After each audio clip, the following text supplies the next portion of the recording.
لیکن جب ہم گناہ کرتے ہیں ہم اس میں سوراخ کر رہے ہوتے ہیں اور ان سوراخوں سے آثاب مصائب اور آلام ہمارے اوپر آ رہے ہوتے ہیں. یوں سمجھیے کہ گناہ کرنے سے ہم اپنے اوپر مصیبتوں کو دعوت دے رہے ہوتے ہیں, مصیبتوں کو اپنے اوپر بلا رہے ہوتے ہیں, پریشانیوں کو بلا رہے ہوتے ہیں. اس لیے اگر ہم گناہ کرنا نہیں چھوڑتے تو بسا اوقات اس طرح پریشانی آتی ہیں جیسے تسبیح کا دھاگا ٹوٹے تو تواتر کے ساتھ اس کے جو ہے دانے ایک دوسرے کے اوپر گرا کرتے ہیں. اس لیے پریشان پھرتے ہیں. حضرت کیا کریں, بڑے پریشان ہیں, بتا ہی نہیں سکتے. حضرت بیوی نہیں مانتی, حضرت اولاد تو اللہ نے دی, ہر ایک افلاطون بنا ہوا ہے. کیوں؟ اللہ رب العزت کسی نہ کسی کے ذریعے اس کو پریشان کرتے ہیں.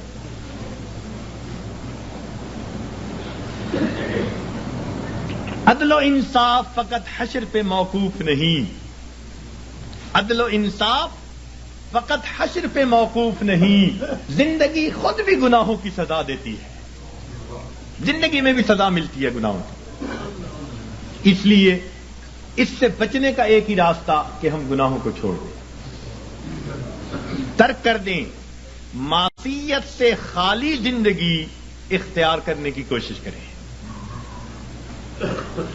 ہمارے سلسلہ نقشبندیہ کے ایک بزرگ تھے حضرت خواجہ ابو الحسن خرقانی رحمت اللہ علیہ, فرمایا کرتے تھے کہ جس آدمی نے جو دن معصیت کے بغیر گزارا ایسا ہی ہے جیسے اس نے وہ دن نبی علیہ الصلوۃ والسلام کی معیت میں گزارا.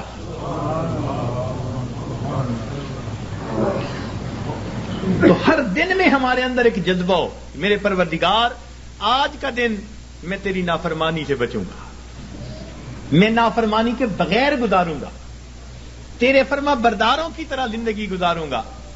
اس جذبے کے ساتھ ہم ہر دن کی ابتدا کریں اور گناہوں سے بچنے کی کوشش کریں, اپنے آپ کو بچائیں تاکہ دنیا میں بھی عزتیں ہوں, آخرت میں بھی عزتیں ہوں.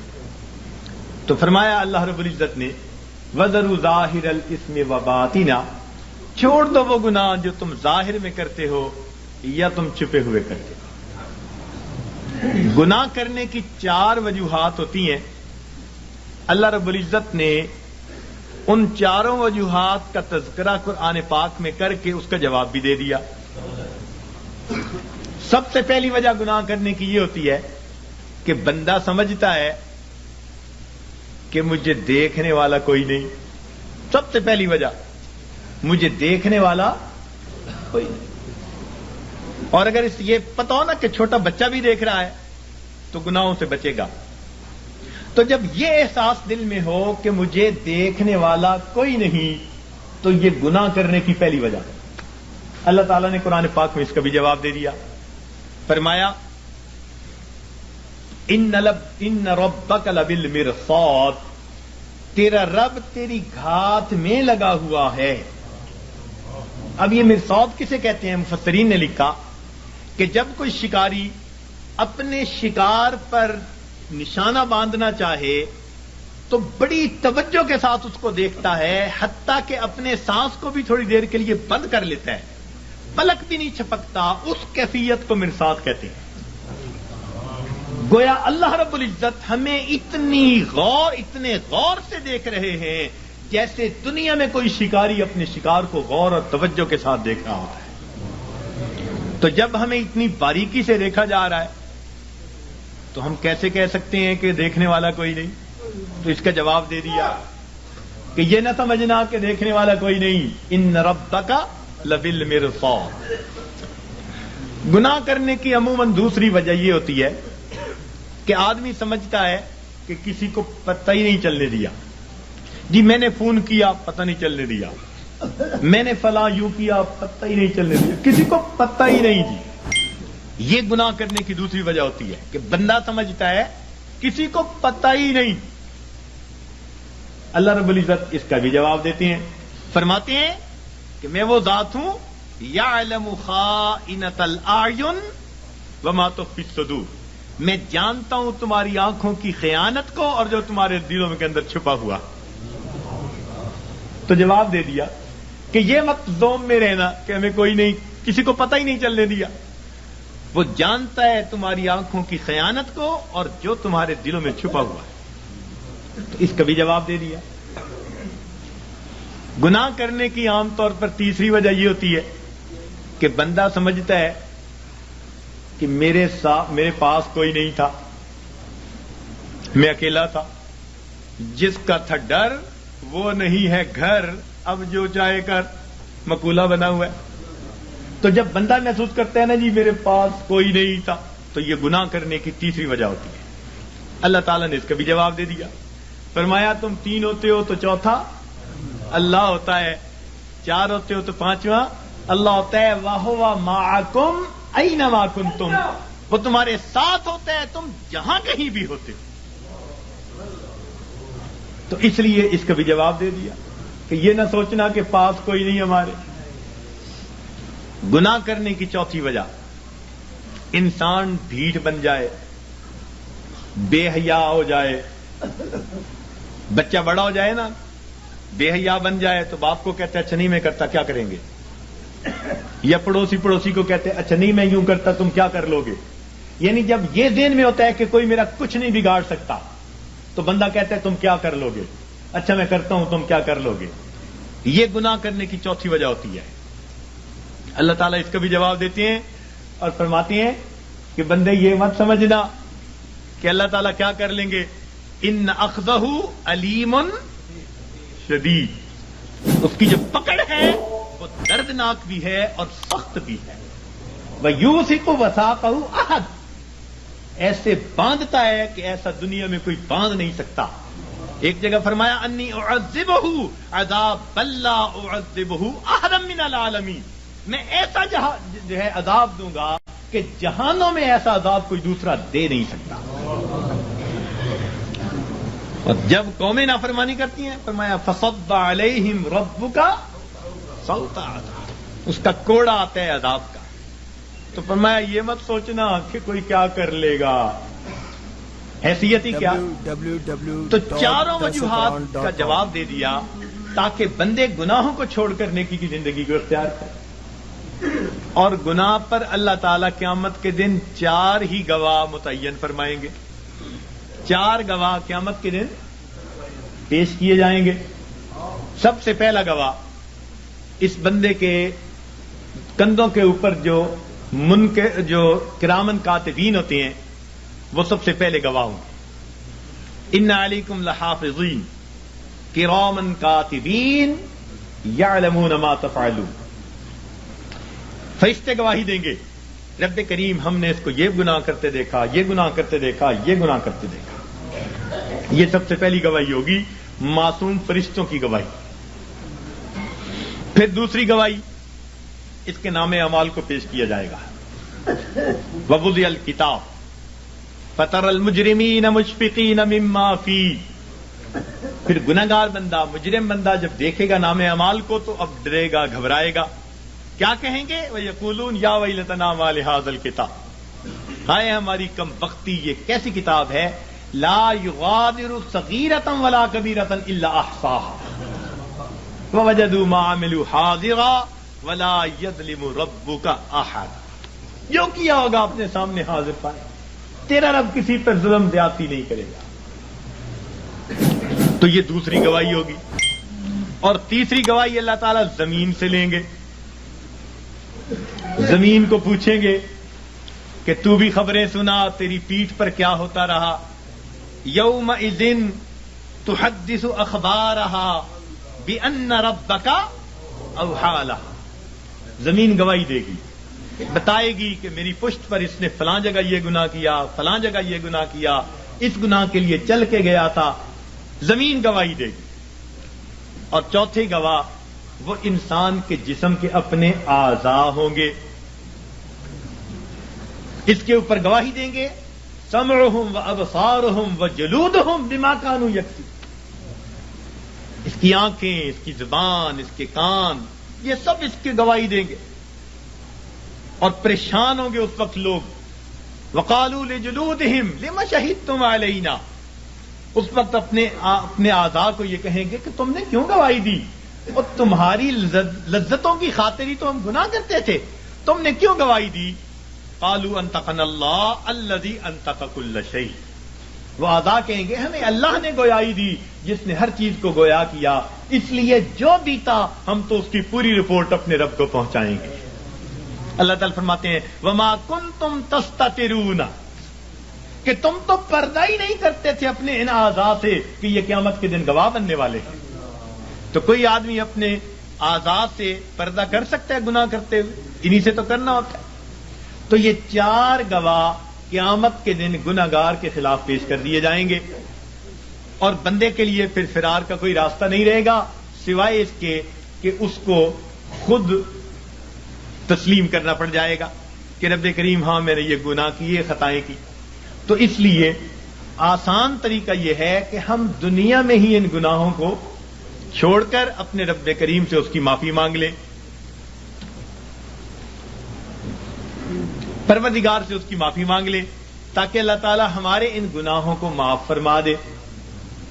دیکھیے حضرت ابراہیم اعظم رحمۃ اللہ علیہ کے پاس ایک نوجوان آیا، کہنے لگا حضرت گناہ کرتا ہوں، چھوڑ نہیں سکتا، ڈر بھی لگتا ہے اللہ تعالی کی ذات سے اور اس کے عذاب سے، تو میں کیا کروں؟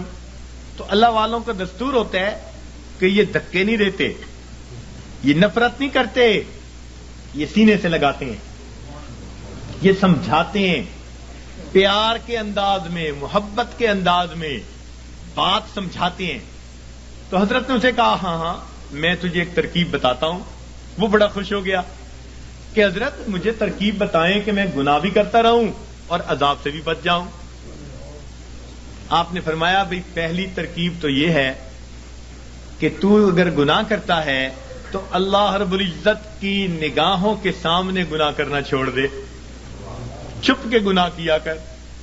کہنے لگا جی میں اس کی نظروں سے چھپ کے گناہ تو نہیں کر سکتا۔ فرمان لگے اچھا ایک دوسرا طریقہ بتاتا ہوں، اور وہ طریقہ یہ کہ تو اللہ رب العزت کا رزق جو دیا ہوا ہے وہ کھانا چھوڑ دے، کہ نہ تمہارا دیا کھاتا ہوں نہ تمہاری بات مانتا ہوں۔ کہنے لگے جی اللہ کا دیا ہوا رزق کیسے کھانا چھوڑ دوں، یہ تو نہیں کر سکتا۔ فرمایا اچھا تیسرا طریقہ بتاتا ہوں کہ تم اللہ تعالی کے ملک میں رہتے ہوئے اس کی نافرمانی کرتے ہو، تو یہ زمین و آسمان اللہ کا ملک ہے، اس کی ملک ہے، اس سے نکل کر گناہ کر لو۔ کہ جی میں کیسے نکل سکتا ہوں زمین و آسمان سے باہر؟ پروردگار بھی فرماتے ہیں یا معاشر الجن والانس ان استطعتم ان تنفذوا من اقطار السماوات والارض فانفذوا لا تنفذون الا بسلطان۔ اور گڑھے کی مچھلی ہو، نکلو گے کسی دلیل سے نکلو گے۔ کدھر جاتے ہو؟ سنفرغ لکم ایھا الثقلان۔ اللہ اکبر، ایسا شاہانہ خطاب ہے جو ہلا کے رکھ دیتا ہے۔ سنفرغ لکم ایھا الثقلان، تثنیہ کا صیغہ، اے میری زمین کے بوجھو، یعنی نافرمان جن اور انسان، ان کو مخاطب کیا گیا۔ اے جنوں اور نافرمان انسانوں، ہم اپنے آپ کو تمہارے لیے فارغ کر رہے ہیں، ان قریب اپنے آپ کو فارغ کر رہے ہیں۔ ہم تمہاری خبر لیتے ہیں، تمہارا پتہ کرتے ہیں۔ جیسے ماں کوئی کام کر رہی ہو نا، بچے کو دھمکاتی، کہتی ہے میں آتی ہوں، یہ نہیں کہ آ نہیں سکتی، دھمکانا مقصود ہوتا ہے۔ تو فرمایا اے میری زمین کے بوجھو، ہم اپنے آپ کو ان قریب تمہارے لیے فارغ کر رہے ہیں، نپٹیں گے تمہارے ساتھ، ہمیں حساب لینا بھی آتا ہے۔ وَنَضَعُ الْمَوَازِينَ الْقِسْطَ لِيَوْمِ الْقِيَامَةِ۔ تو اس لیے وہ کہنے لگا جی کہ میں تو نہیں زمین و آسمان سے باہر جا سکتا۔ فرمایا اچھا پھر میں آپ کو ایک تجویز اور دیتا ہوں، وہ یہ کہ اگر تم گناہ کرتے رہو گے تو نام اعمال میں بہت سارے گناہ ہوں گے۔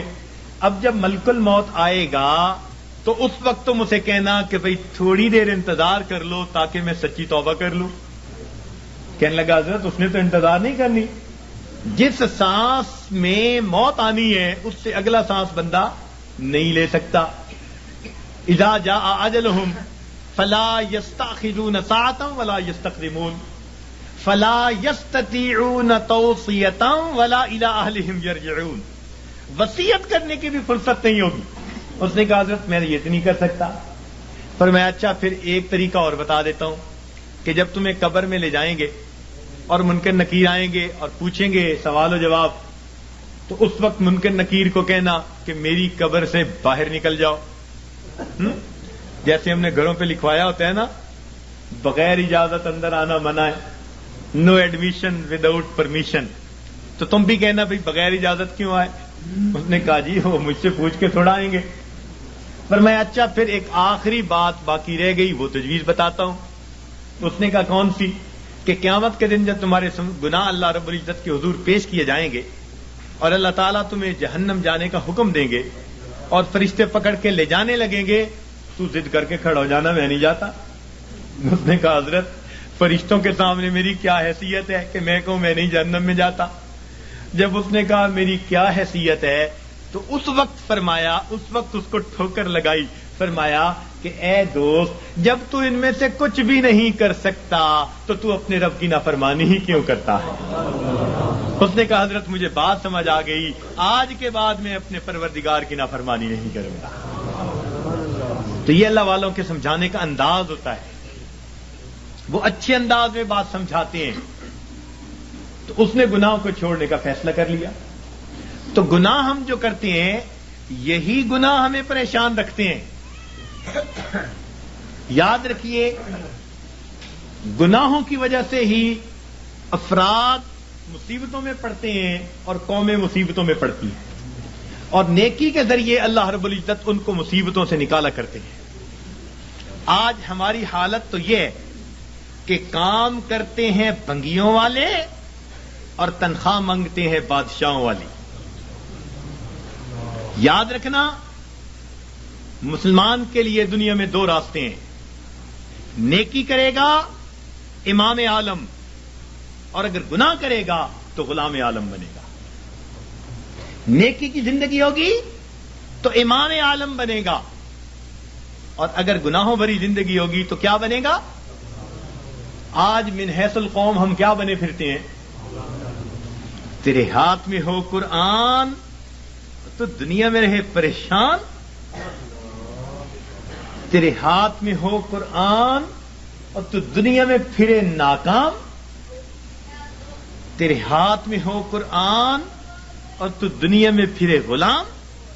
غلامی نفس کی ہو, شیطان کی ہو یا کسی انسان کی ہو, نہ ہمیں کہتا ہے یہ قرآن, اور میرے ماننے والے مسلمان اقرا وربک الاکرم, تو پڑھ قرآن تیرا رب کرے گا تیرا اکرام. تو مومن کے لیے دنیا میں دو راستے ہیں, فرما برداری کی زندگی گزارے گا تو امام عالم, اور نافرمان بن کر فاسق و فاجر بن کر زندگی گزارے گا تو غلام عالم. تیسرا راستہ اس کے لیے کوئی نہیں ہے. تو گناہوں کو چھوڑ کر ہماری زندگی پرسکون ہو سکتی ہے. یہ بات بتانے کی ضرورت اس لیے پیش آئی کہ آج کل اکثر جو سالکین آتے ہیں وہ پریشانیاں دنیا کی لے کے آتے ہیں, پھنسے ہوتے ہیں دنیا میں, آتے ہیں تو دو تین باتیں کرتے ہیں. آتے ہی سب سے پہلی بات, حضرت میں نے بڑے بڑے مشائخ کو دیکھا ہے مگر آپ سے بیعت ہوا ہوں, یعنی احسان جتلا رہے ہیں کہ میرا آپ پر احسان کہ میں بیعت ہوا. واہ واہ. حضرت میں نے بڑے بڑے مشائخ دیکھے ہیں مگر میں نے بس آپ سے بیعت کی کہ تاکہ ان کے دل میں پہلے سے یہ احسان مند ہو جائے. اور حضرت بس میں نے اب حالات آپ کو ہی بتانے ہیں. اور حالات کیا بتاتے ہیں؟ بس حضرت کاروبار کوئی اچھا نہیں چل رہا, کوئی تعویذ دے دیجئے پڑھنے کے لیے, ویسے میں نے جلدی گھر جانا ہے. دوسری بات, حضرت بس بیوی سے کچھ بنتی نہیں ان دنوں, کچھ اس کے لیے بھی پڑھنے کو بتا دیں, ویسے میں نے جلدی گھر جانا ہے. اور تیسری بات کیا کرتے ہیں؟ حضرت ورد وظیفہ تو ہوتا نہیں, کچھ خود ہی پھونک مار دیں, ویسے میں نے جلدی گھر جانا ہے. اب اگر یہ باتیں لے کر آئیں گے تو ذکر و سلوک کیا سیکھیں گے؟ اللہ تعالیٰ ایسے تو نہیں ملتا نا کہ انسان دنیا لے کر آئے اور دنیا کے مسائل کی باتیں پوچھ کے واپس جائے اور سمجھے مجھے اللہ مل جائے گا. پھر کہتے ہیں جی 3 سال سے بیعت ہو گئے, 5 سال سے بیعت ہوئے, ہوا تو کچھ نہیں, ہم نے کچھ نہیں کیا. اس لیے یہ ٹاپک آج بتانے کی ضرورت پیش آئی کہ ہم اپنی زندگی کے رخ کو جب تک ٹھیک نہیں کریں گے اس وقت تک ہماری زندگی کی یہ پریشانیاں ختم نہیں ہوں گی. ماں باپ خود اپنی اولاد کو پریشان کر کے خوش نہیں ہوتے, اللہ رب العزت اپنے بندوں کو پریشان کر کے کیسے خوش ہوں گے؟ تو وہ نہیں خوش ہوتے. اس لیے فرمایا ما یفعل اللہ بعذابکم ان شکرتم وآمنتم. اگر تم ایمان لاتے, شکر کرتے, اللہ تعالیٰ کو تمہیں عذاب دے کے کیا ہاتھ آتا؟ اللہ تعالیٰ کیا کرتا تمہیں عذاب دے کے؟ وہ کیوں عذاب دیتا؟ تو اللہ تعالیٰ خوش نہیں ہوتے, وہ نہیں چاہتے کہ بھوکے ننگے رہیں بندے, پریشان رہیں بندے. یاد رکھیے اللہ رب العزت نے اپنے بندوں کو عذاب کے لیے پیدا نہیں کیا, اپنے بندوں کو ثواب کے لیے پیدا کیا ہے. کیوں؟ فرمایا ان اللہ بالناس لرؤوف الرحیم. جب رؤوف الرحیم ذات ہے تو وہ کبھی پریشانی میں اپنے بندوں کو نہیں ڈالنا پسند کرتے. ہم خود پریشانیوں میں پڑتے ہیں, ہم پریشانیوں کو دعوتیں دیتے ہیں, بھاگتے ہیں پریشانیوں کی طرف.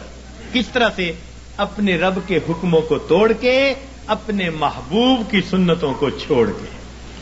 کون سا گھر ہے آج بتائیے تو صحیح کہ جہاں نبی علیہ الصلوۃ والسلام کی سنتوں کو ذبح نہیں کیا جاتا؟ الا ماشاء اللہ. نیکوں کے گھرانوں میں بھی کوئی نہ کوئی فرد ایسا ہوتا ہے جو من مرضی کا مالک, نہیں حکم چلتا دوسرے کا, نہیں اختیار کسی کا. آج ہمارے گھر, گلی کوچے, بازار نبی علیہ الصلوۃ والسلام کی سنتوں کی مذبح گاہیں بن چکی ہیں. اور پھر ہم کہتے ہیں کہ ہمیں پرسکون زندگی نصیب ہو جائے. رہنا دریا میں مگر مجھ سے بیر, رہنا دنیا میں اور دنیا کے پیدا کرنے والے کو ناراض کر کے, تو کیسے پرسکون زندگی گزاریں گے؟ ایک صاحب آئے, بڑی فیکٹریوں کے مینیجر تھے, آنسوؤں سے رونے لگے.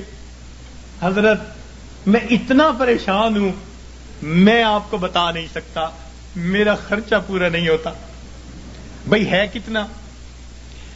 بس حضرت 2 کاریں دی ہوئی ہیں, میرے لیے علیحدہ, بچوں کے لیے علیحدہ.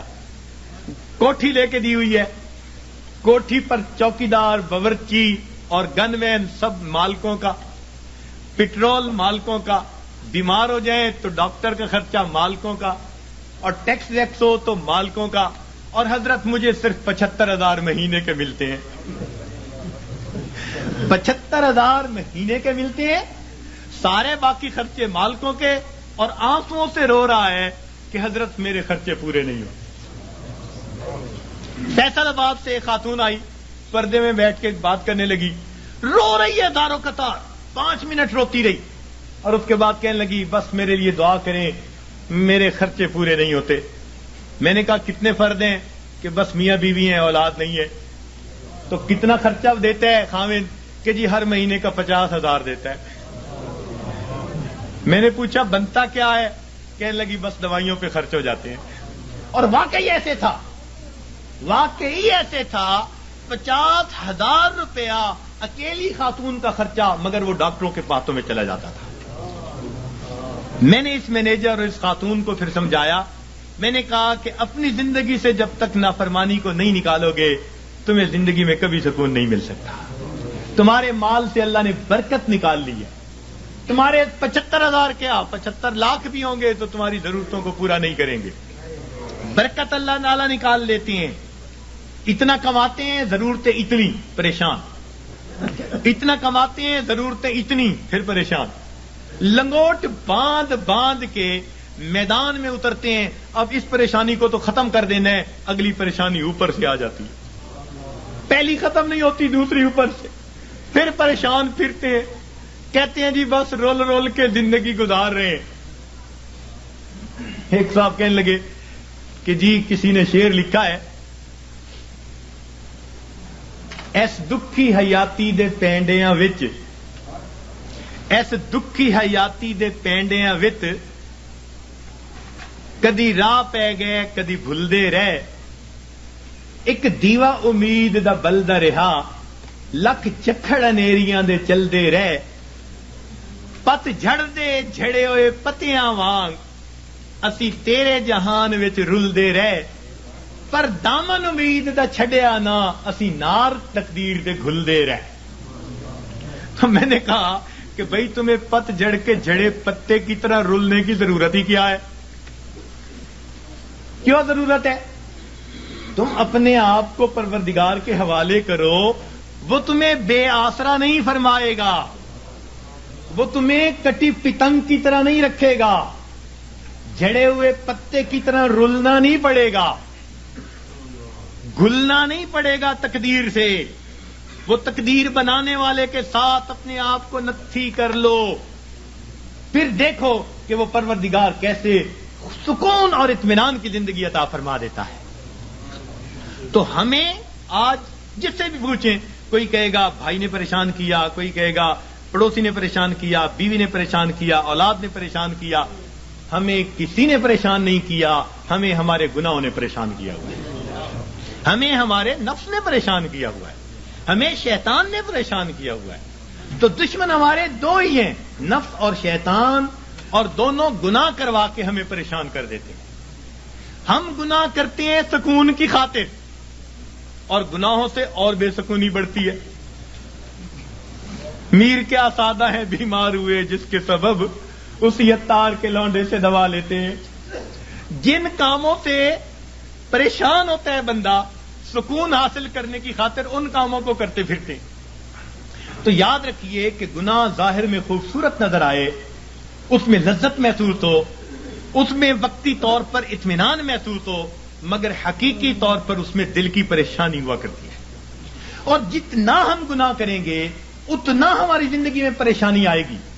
یہ اللہ والے جو گناہوں سے اپنے آپ کو بچا لیتے ہیں، اللہ تعالیٰ ان کی زندگی کو سکون عطا فرما دیتے ہیں. یاد رکھیے، گناہوں کو چھوڑ کر بندے کو ایسے سکون ملتا ہے جیسے کہ بچے کو ماں کی گود میں آ کر سکون مل جایا کرتا ہے. تو گناہوں کو چھوڑ دیجیے.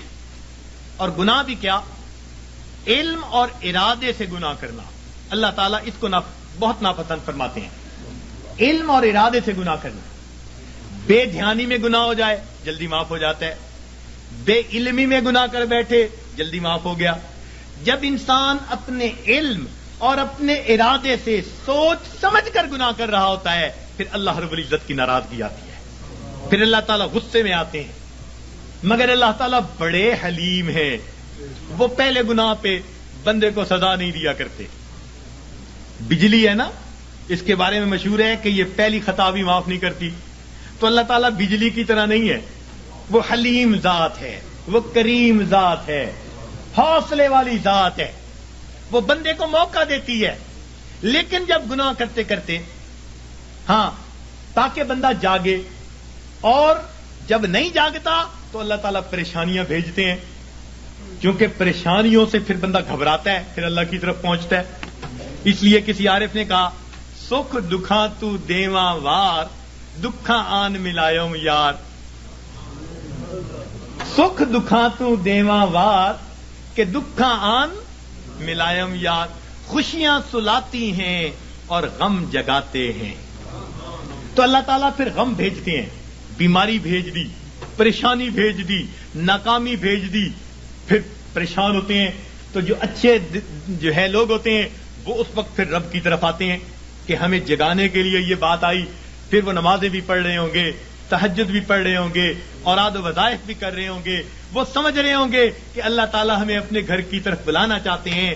پاک ہے وہ پروردگار جو اپنے بندوں کو پریشانیوں اور مصیبتوں کی زنجیروں میں باندھ کر اپنے در کی طرف بلا رہا ہوتا ہے.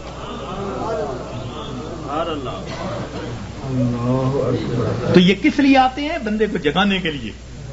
مگر ہم جاگنے کی بجائے اور گناہ کر رہے ہوتے ہیں. کاروبار خراب ہوا بددیانتی کی وجہ سے، اب اس کا حل نکالا، بینک سے سود کے پیسے لے لو. یعنی علاج وہ تجویز کیا جو پہلے سے بھی زیادہ بندے کو پریشان کرنے والا. تو موٹا اصول یہ ہے کہ اللہ رب العزت کی نافرمانی سے انسان کی زندگی میں پریشانیاں آتی ہیں، مصیبتیں آتی ہیں، ذلتیں آتی ہیں، رسوائیاں آتی ہیں، ناکامیاں آتی ہیں، اور ان کو چھوڑ کر انسان کو دنیا اور آخرت کی سرخروئی نصیب ہو جاتی ہے. تو ہم گناہوں کو چھوڑیں. پروردگار عالم نے ارشاد فرمایا، وَذَرُوا ظَاهِرَ الْإِثْمِ وَبَاطِنَا، تم چھوڑ دو وہ گناہ جو ظاہر میں کرتے ہو یا تم چھپ کر کرتے ہو. یہ گناہ چھوڑنے پڑیں گے. اور انسان گناہوں کی جان نہیں چھوڑتا، مصیبتیں اس کی جان نہیں چھوڑتی. اختیار ہمارا ہے. اور یاد رکھیے کہ جو بندہ اپنے علم اور ارادے سے گناہ کو کرنا چھوڑ دیتا ہے، جو بندہ اپنے علم اور ارادے سے گناہ کو کرنا چھوڑ دیتا ہے، پروردگار عالم اس بندے کی دعاؤں کو رد کرنا چھوڑ دیتا ہے. پکی بات ہے، وہ بندہ مستجاب الدعوات بن جاتا ہے.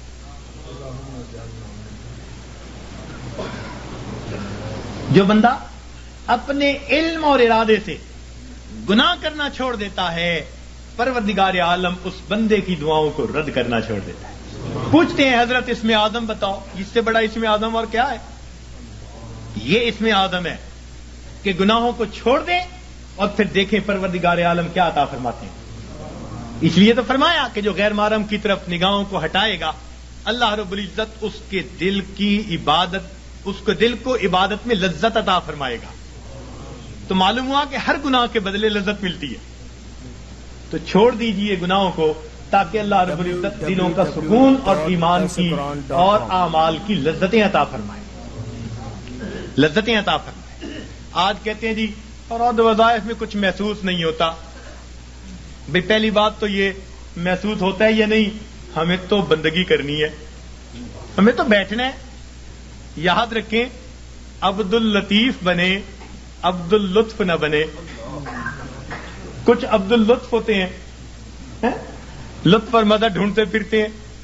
حضرت مزہ نہیں آ رہا، ابھی مزے ڈھونڈنے، اللہ تعالیٰ کی بندگی کرنی ہے، اس کی یاد کرنی ہے. ہم پابند ہیں، غلام ہیں. ہاں اگر یاد میں وہ مزہ بھی دے دیتا ہے تو عنایت ہے اس کی. یہ رحم ہے پروردگار کا، یہ طرز ہے اس کریم ذات کا کہ اپنے بندوں کے دلوں کو اور لذتیں عطا فرما دیتا ہے. ورنہ ہم تو پابند ہیں، بندے جو ہوئے. تو ہم گناہوں کو کرنا چھوڑ دیں گے، اللہ رب العزت زندگی سے پریشانیوں کو دور کر دیں گے. اب یہاں ایک سوال پیدا ہوتا ہے کہ پریشانی تو نیکوں پر بھی آتی ہے، ان کے تو گناہ نہیں ہوتے. جی ہاں، پریشانی گناہگاروں پر بھی آتی ہے، پریشانی نیکوں پر بھی آتی ہے، مگر دونوں کے اندر فرق ہوتا ہے. اس فرق کو سمجھنے کی ضرورت ہے، اس فرق کو سمجھنے کی ضرورت ہے. نیکوں پر اللہ تعالیٰ اس لیے پریشانیوں کو بھیجتے ہیں کہ ان کو بعض وہ درجات دینا چاہتے ہیں جو اپنی محنت سے وہ حاصل نہ کر سکے. اب پریشانیوں کو بھیج دیا تاکہ اس پریشانی کو وجہ بنا کر اللہ تعالیٰ ان کو قرب کے درجات عطا فرما دے. تو اللہ والوں پر اس لیے پریشانی آتی ہیں ان کو اپنے رب کے قریب کرنے کے. اس لیے حضرت مجدد لسانی رحمۃ اللہ نے فرمایا کہ سالک کی قبض کی کیفیت میں جتنی ترقی ہوتی ہے، صاحب کی حالت میں اتنی ترقی نہیں ہوا کرتی. قبض کی حالت کہتے ہیں جب کیفیات سلب ہو، دل نہ لگ رہا ہو، اور اس وقت بھی انسان اللہ کے در پر لگا ہوا ہو عبادات میں، تو اس وقت بڑی ترقی ہوتی ہے اس کی. تو یہ اس لیے کہا کہ تم دیے باد مخالف سے نہ گھبرا اے عقاب، یہ تو چلتی ہے تجھے اونچا اڑانے کے لیے. تو اللہ والوں کے لیے آتی ہیں اونچا، ان کو اونچا اڑانے کے لیے. اور یاد رکھنا کہ اللہ والوں پہ پریشانیاں آتی تو ہیں، مگر ان پریشانیوں سے ان میں بے چینی نہیں آیا کرتی. جس کا رب سے تعلق ہے اس کا بے چینی سے تعلق نہیں ہے. یہ یاد رکھنا کہ اللہ والوں پہ یہ پریشانی آتی ہیں مگر ان پر بے چینی نہیں آتی. کبھی کسی اللہ والے کو بے چین نہیں دیکھیں گے، وہ پرسکون ہوں گے. پریشانیاں ہیں، خوف ہے، مصیبتیں ہیں، بیماریاں ہیں، مگر طبیعت پرسکون ہوگی. جیسے شیشے کے کمرے میں کوئی بیٹھا ہوا ہو اور باہر آندھی چل رہی ہو تو وہ جھکڑ دیکھ رہا ہے، آندھی دیکھ رہا ہے، ہوائیں دیکھ رہا ہے، درخت گرتے دیکھ رہا ہے، مگر اس کو محسوس بھی نہیں ہو رہا. اللہ والوں کا بالکل یہ حال ہوتا ہے کہ ان کو یہ پریشانیاں مصیبتیں نظر تو آ رہی ہوتی ہیں مگر یہ ان کے دل پر اثر انداز نہیں ہو رہی ہوتی. ان کا دل پرسکون ہوتا ہے. این مصیبتوں کے عالم میں بھی دل اپنے پروردگار سے لگا ہوا ہوتا ہے. چنانچہ ایک بزرگ تھے، اپنے گھر کے اندر کچھ تلاش کر رہے تھے، حالانکہ ان کے بیٹے کی شادی تھی. تو بیوی کہنے لگی جی بیٹے کے لیے دلہا بن رہا ہے، گھوڑے پہ چڑھنے لگا ہے، بارات جانے والی ہے، آپ کیا تلاش کرتے پھرتے ہیں؟ کہنے لگے میں کفن کے کپڑے تلاش کر رہا ہوں، چیزیں تلاش کر رہا ہوں. ان کا کس لیے؟ کہنے لگے دل میں ڈالا گیا ہے کہ ابھی ابھی میرے بیٹے کی وفات ہو جائے گی، تو میں نے کہا میں اس کے لیے چیزوں کا انتظام کر لوں. میاں بیوی بات کر رہے تھے، باہر سے اطلاع ملی دولہا گھوڑے پہ چڑھنے لگا، پاؤں پھسلا، گردن کے بل گر کے موت آ گئی. یہ ہوتا ہے دنیا دولہا بنا رہی ہے اور ان کے دل میں الہام ہوا موت آنی ہے تو گھر میں تیاریاں کر رہے ہیں. سر تسلیم خم ہے جو مزاج یار میں آئے، اپنے رب پہ راضی ہیں. سبحان اللہ. تو اس لیے اللہ والوں پہ بھی یہ تکلیفیں آتی ہیں، مگر ان کے دل کو بے چین نہیں کرتی، پریشان نہیں کرتی، ان کے دل پرسکون ہوتے ہیں. ہاں ان کے رجوع اللہ میں اور زیادہ جو ہے ترقی ہو جاتی ہے. اور یہ گناہوں کا وبال بن کے بھی آتی ہیں گناہگاروں پر. اور اس کی پہچان کیا ہوتی ہے کہ دل پریشان ہوتا ہے. 3 باتیں یاد رکھیے، 3 باتیں یاد رکھیے کہ جب کسی انسان پر کوئی مصیبت آئے اور اس بھانے کے لیے بھیجی گئی ہے تو پریشانیاں تو آتی ہیں. اس دنیا میں کون ہے جو پریشان نہیں ہے؟ دری دنیا کسے بے غم نہ باشد، دری دنیا کسے بے غم نہ باشد، اگر باشد بنی آدم نہ باشد. اس دنیا میں کوئی بے غم نہیں، اگر کوئی ہے تو پھر وہ بنی آدم ہی نہیں. تو غم تو ہے ہی اس دنیا کے ساتھ. ہاں جہاں کوئی غم نہیں ہوگا اس کا نام جنت ہے، ابھی وہاں نہیں پہنچے. جب پہنچ جائیں گے تو پھر غم ختم کر دیے جائیں گے. لا خوف علیہم ولا ہم یحزنون، یہ کہہ دیا جائے گا. دنیا کے اندر تو یہ غم آئیں گے، مگر یہ غم کبھی کبھی آتے ہیں. ایک بات اور دیکھیے کہ اللہ تعالیٰ کی طرف سے آسانیاں زیادہ اور تنگیاں تھوڑی، صحت کا عرصہ زیادہ، بیماری کا عرصہ، کھانے پینے کا وقت زیادہ اور فاقوں کا وقت. تو عنایات زیادہ ہیں، امتحان کبھی کبھی. عنایات زیادہ ہیں اور امتحان کبھی کبھی. تو جب عنایات اتنی زیادہ ہیں تو کبھی کبھی کوئی امتحان آ جائے تو ہم پھر بھی اپنے رب سے راضی رہیں، اپنے آپ کو سمجھائیں کہ پریشان ہونے کی کیا ضرورت ہے. کسی عارف نے کہا لطف سجن دم بدم، گہرے سجن گاہ گاہ، لطف سجن دم بدم، گہرے سجن گاہ گاہ، ای بھی سجن واہ واہ، اون بھی سجن واہ واہ. میرے مالک ہم اس پہ بھی راضی ہیں، میرے مولا ہم اس پہ بھی راضی ہیں. یہ ہے بندگی، یہ ہے بندگی. اور ہم پریشان ہو کر اگر کوئی بدعقیدہ بندہ تعویذ دینے والا ہے ادھر بھی بھیجتے ہیں عورتوں کو، عاملوں کے پاس، نجومیوں کے پاس، جادو کرنے والوں کے پاس، کالے علم والوں کے پاس ایمان گواہ بیٹھتے ہیں. اور بڑے بڑے نمازی اور سالک اور ذکر مراقبہ کرنے والے پریشان ہو کر. ہرگز نہیں. پریشانیوں کے اندر کبھی ایسے لوگوں کی طرف نہیں جانا، پریشانی کے وقت میں اپنے پروردگار کے گھر کی طرف آنا ہے. مسجد کی طرف آئیں اور اللہ سے اپنے دل کی بات کہیں، اللہ کے سامنے اپنے دل کا دکھ بیان کریں. جب دل کا دکھ اللہ کے سامنے بیان کریں گے تو پروردگار پھر ہماری اس مناجات کو قبول فرما لیں گے. تو ہمیں کسی نے پریشان نہیں کیا، ہمیں ہمارے گناہوں نے پریشان کر رکھا ہے. ہم دوسروں سے حسد کرتے پھرتے ہیں، فلاں نے کر دیا ہوگا، فلاں نے کر دیا ہوگا، فلاں نے کچھ کر دیا ہوگا، اس نے باندھ دیا ہوگا، اس نے باندھ دیا ہوگا. پتہ نہیں کتنے چھوٹے سے خدا بنائے ہوئے ہیں ہم نے، کسی نے کچھ نہیں باندھا. باندھنے والی کھولنے والی وہ ایک ہی ذات ہے. واللہ یقبض و یبسط و الیہ ترجع. تو ہم اس ذات کی طرف رجوع کریں اور ہماری پریشانیاں اللہ تعالیٰ پھر اس طرح ختم کر دیں گے. تو مصیبتیں آتی ہیں، مگر مصیبتیں پریشانیاں اکثر اوقات گناہوں کے سبب سے آتی ہیں. اس وجہ سے انسان مایوس بن جاتا ہے، اعمال چھوٹ جاتے ہیں، انسان ذکر و سلوک میں پیچھے رہ جاتا ہے. اللہ والوں پر جو پریشانی آتی ہیں وہ درجات کو بڑھانے کے لیے آتی ہیں. اب یہ ایک بنیادی بات سمجھنے کے بعد یہ بات ذہن میں رکھیے کہ جب کسی بندے کو جگایا جائے اور وہ پھر بھی نہ جاگے تو پھر غصہ آتا ہے. گھر میں بھی ماں بچے کو جگائے، باپ بیٹے کو جگائے اور وہ نہ جاگے تو غصہ آتا ہے. جب اللہ تعالیٰ بندوں پر پریشانیاں بھیجتے ہیں اور وہ پھر نہیں جاگتے، یہ اللہ تعالیٰ کے غصے کا سبب بنتا ہے. اور پھر اللہ تعالیٰ اس کو دنیا کے اندر عبرت بناتے ہیں. فرماتے ہیں اولا یرون انہم یفتنون فی کل عام مرتن او مرتین ثم لا یتوبون ولا هم یذکرون. کیا یہ نہیں دیکھتے ہر سال میں ایک دفعہ یا دو دفعہ ان پر مصیبتیں بھیجی جاتی ہیں، پھر بھی توبہ نہیں کرتے، پھر بھی نصیحت نہیں حاصل کرتے. تو جب انسان جگانے کے باوجود نہیں جاگتا تو پھر اللہ تعالیٰ اپنے عذاب کا کوڑا بھیجتے ہیں. جب انسان گناہوں میں گھر جاتا ہے پھر اللہ تعالیٰ اس پر ہاتھ ڈالتے ہیں، پھر اس کو جہنم کی آگ میں بھیجتے ہیں.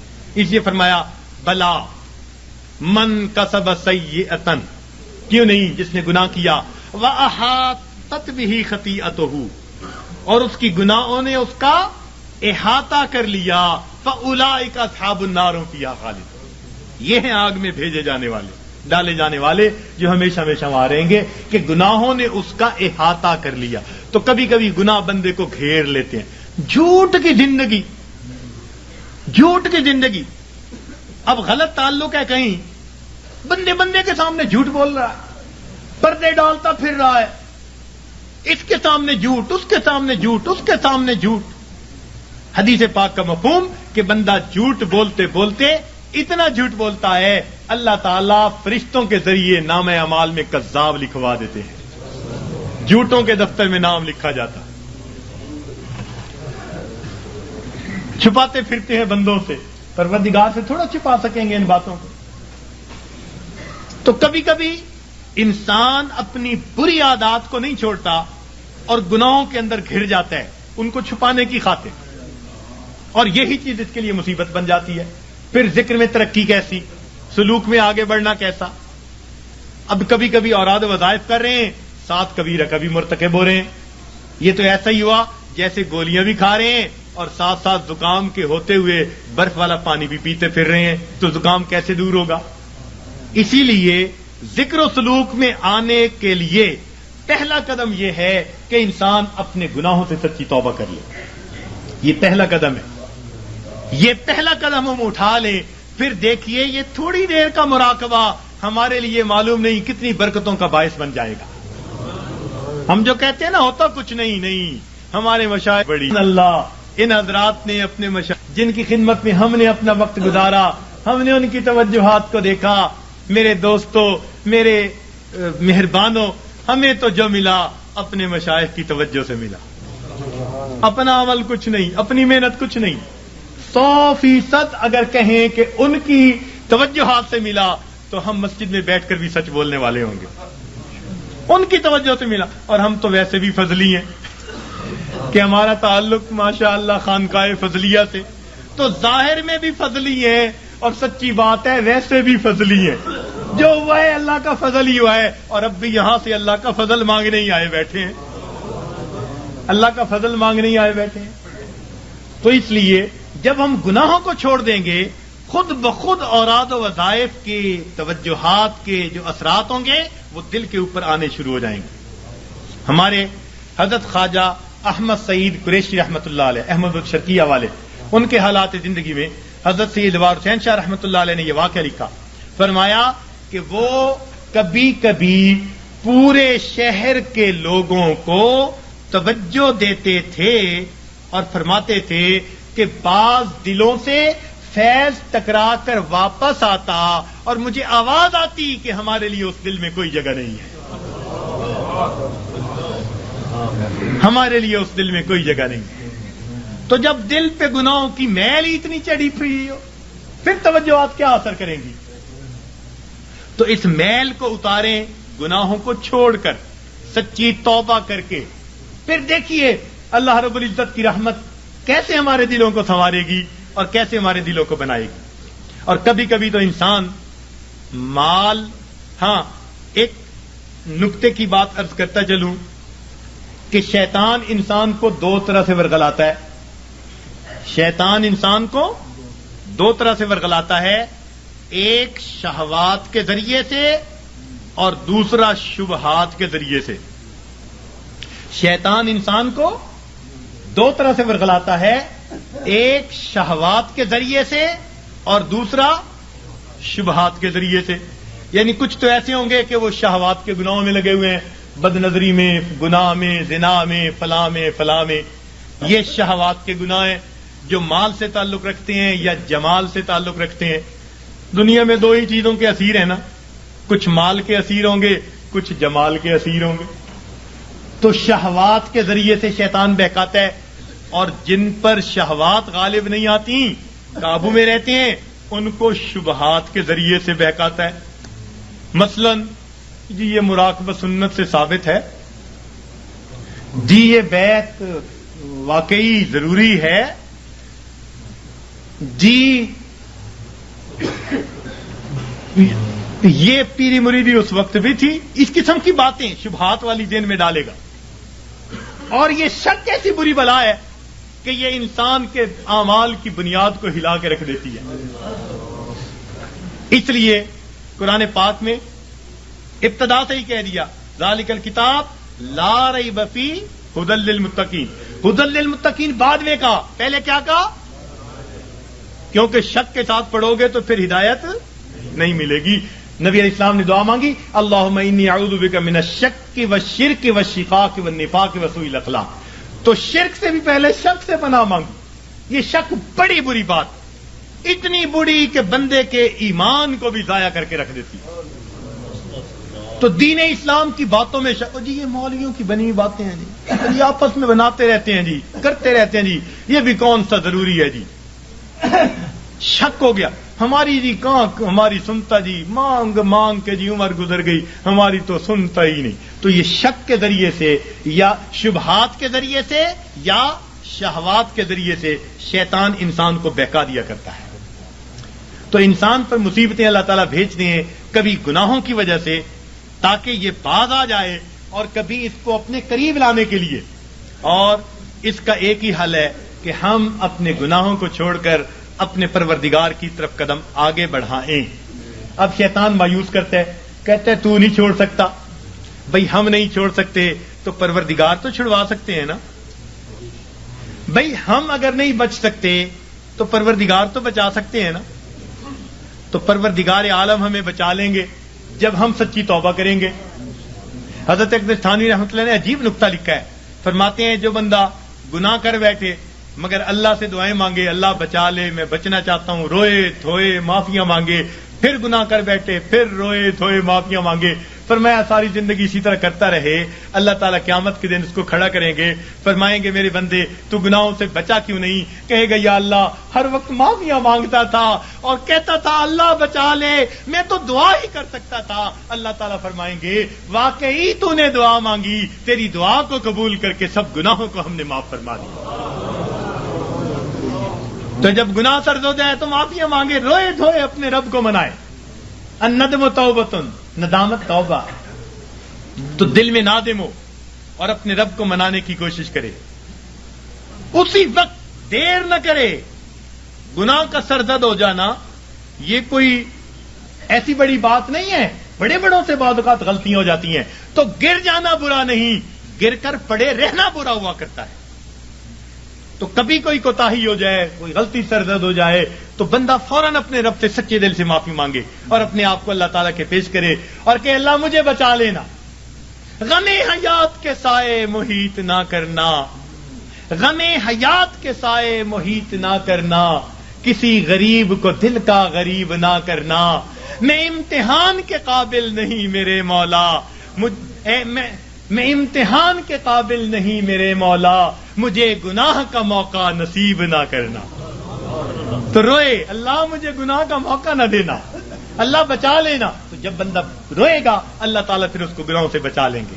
راوے بصری اللہ کی نیک بندی بڑی پیاری دعا مانگتی تھی، کہتی تھی اے اللہ جو آسمان کو زمین پر گرنے سے روکے ہوئے ہے اللہ شیطان کو مجھ پر مسلط ہونے سے روک دے. اے اللہ جو آسمان کو زمین پر گرنے سے روکے ہوئے ہے اللہ شیطان کو مجھ پر مسلط ہونے سے روک دے. تو جب ہم اس طرح اپنے آپ کو پیش کریں گے اللہ تعالیٰ گناہوں سے حفاظت فرما لیں گے، ہمیں معاف فرما دیں گے. تو ہم اللہ تعالیٰ سے گناہوں کی معافی مانگیں، پھر دیکھیے اللہ تعالیٰ کیسے مہربانی فرماتے ہیں. سچی توبہ کریں، پھر اس کے بعد تھوڑے معمولات بھی کریں گے تو ان کے اثرات ہم پر بہت زیادہ مرتب ہو جائیں گے.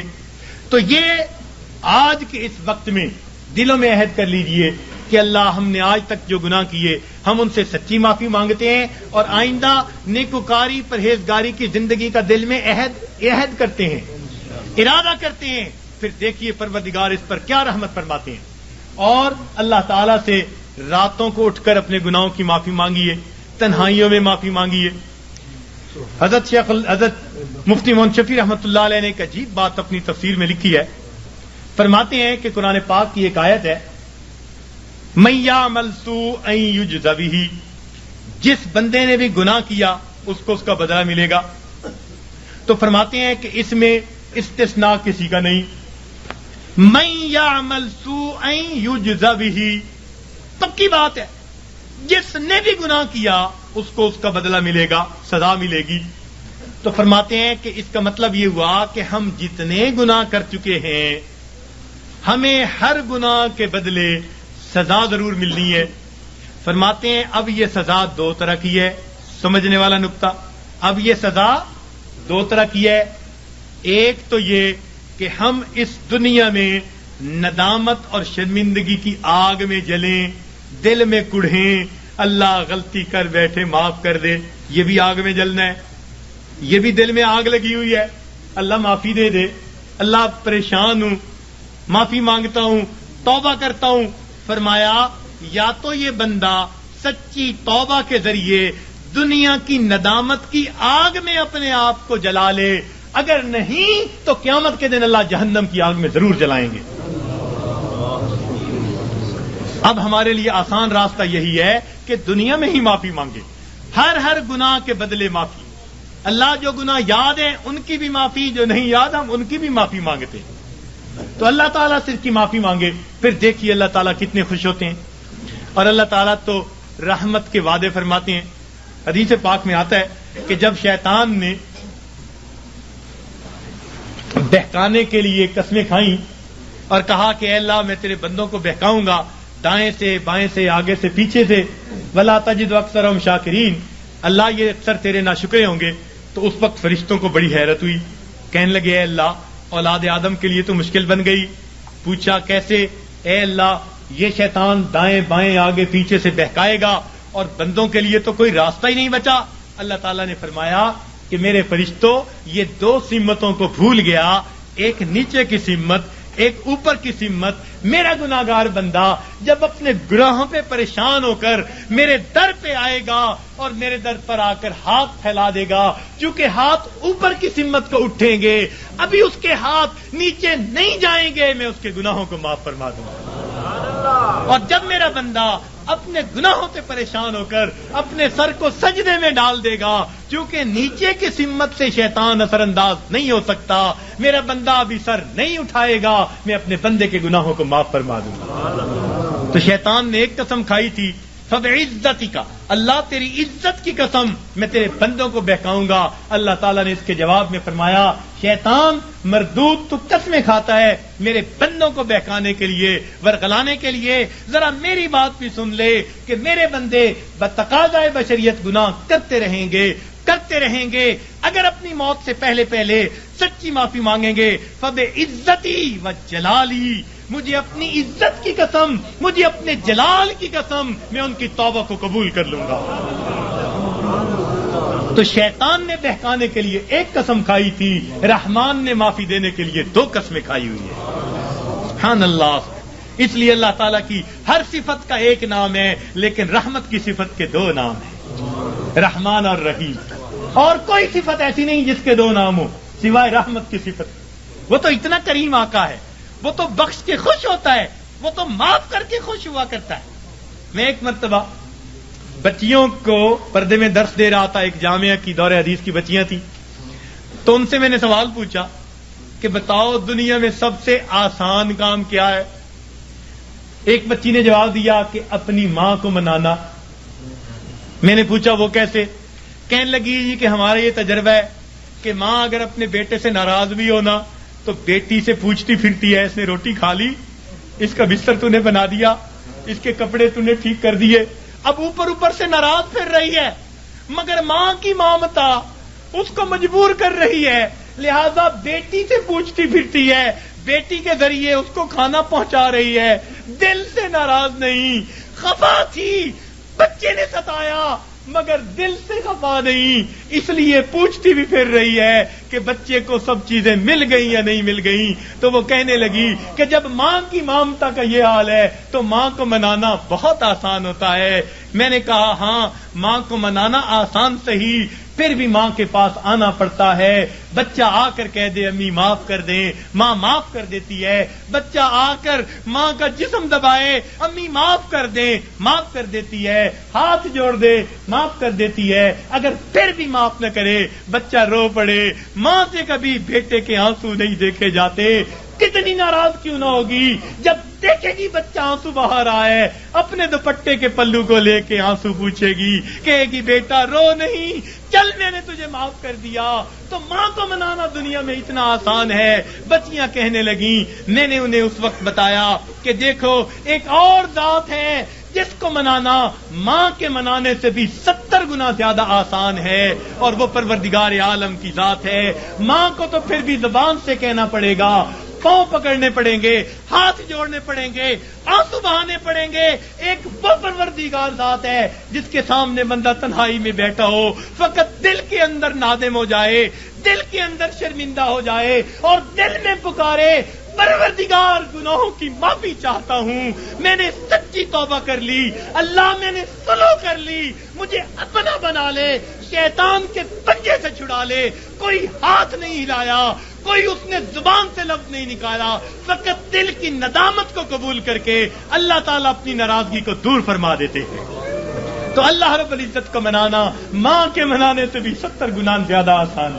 تو اپنے رب کو منا لیجئے.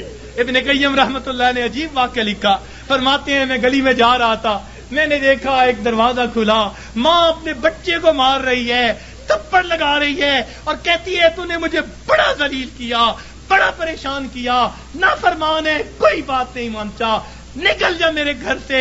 وہ بچہ رو رہا تھا، دھکے کھا رہا تھا. جب گھر سے باہر نکلا ماں نے کنڈی لگا دی. فرماتے ہیں میں کھڑا ہو گیا ذرا منظر تو دیکھوں.